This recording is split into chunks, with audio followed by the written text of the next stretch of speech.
Airplanes are strange places.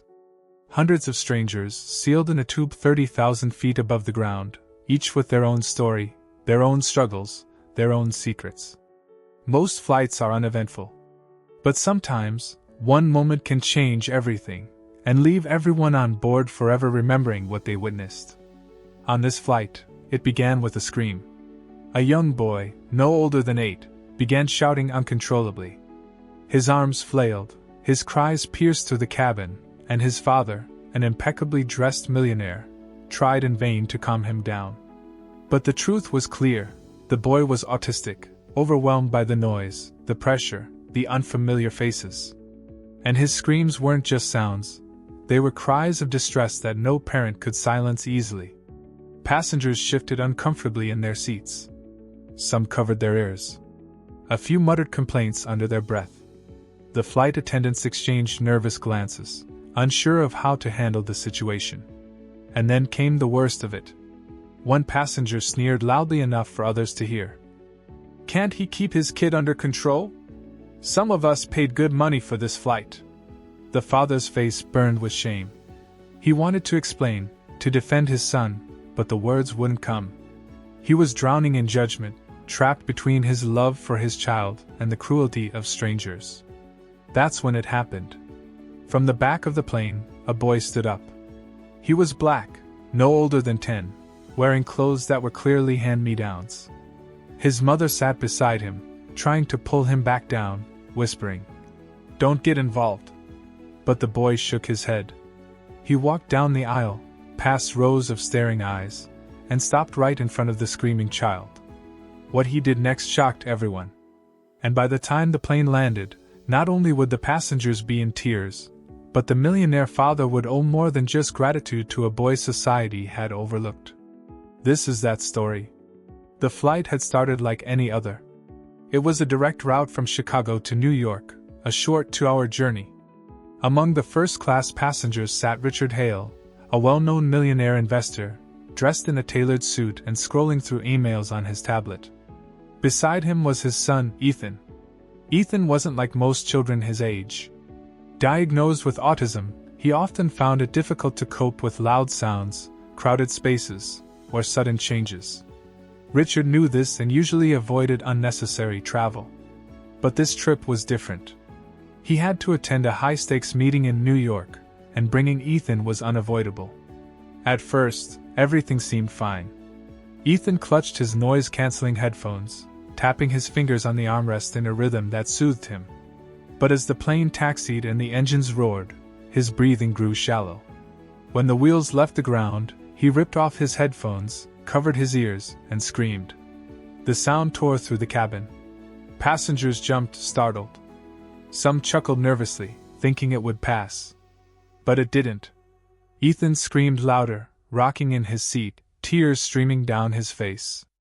Richard leaned close, whispering, "It's okay, buddy, it's okay," trying to calm him, but nothing worked. The pressure in the cabin, the confined space, the stairs, it was too much. The whispers around them grew louder. "Why would he bring a kid like that on a plane? Unbelievable. Some of us need peace. Is this first class or daycare?" Richard's chest tightened. He had faced ruthless boardrooms, aggressive negotiations, even public scandals, but nothing cut deeper than hearing strangers mock his child. The flight attendant approached cautiously. "Sir," she said quietly, "maybe he'd be more comfortable if you took him to the back of the plane?" The implication was clear. Move him out of sight. Out of earshot. Out of first class. Richard's pride crumbled. He wanted to fight back, to say my son belongs here just as much as you do. But exhaustion and shame held him still. And then came the turning point. From economy, a boy's voice piped up. "Can I help?" Heads turned. A black boy, maybe 10 years old, stood in the aisle. His clothes were simple, his sneakers scuffed, but his eyes held something that silenced the murmurs: empathy. The flight attendant frowned. "Sweetheart, please sit down." But the boy didn't. He walked down the aisle with quiet confidence, stopping in front of Ethan. The entire cabin watched, holding its breath. He knelt down, face to face with Ethan, and began to hum. Softly, gently, a tune barely louder than a whisper. Ethan froze, startled, then blinked through his tears. The boy hummed again, tapping a steady rhythm on his knee. Ethan's screams faltered. His sobs softened. His breathing slowed. And for the first time since takeoff, silence filled the cabin. The transformation was astonishing. One moment chaos.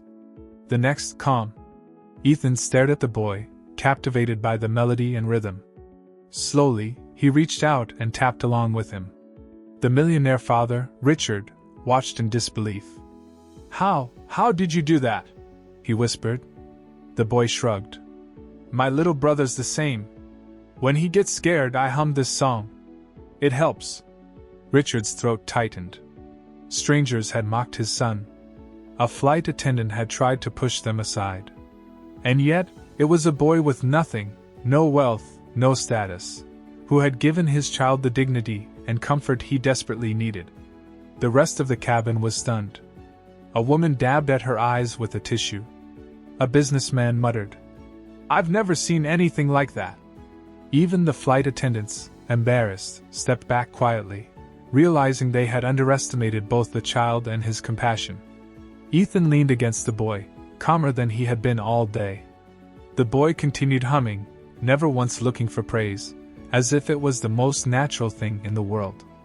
When the plane landed, the passengers erupted in applause, not for the millionaire, not for the airline, but for the boy who had done what no one else could.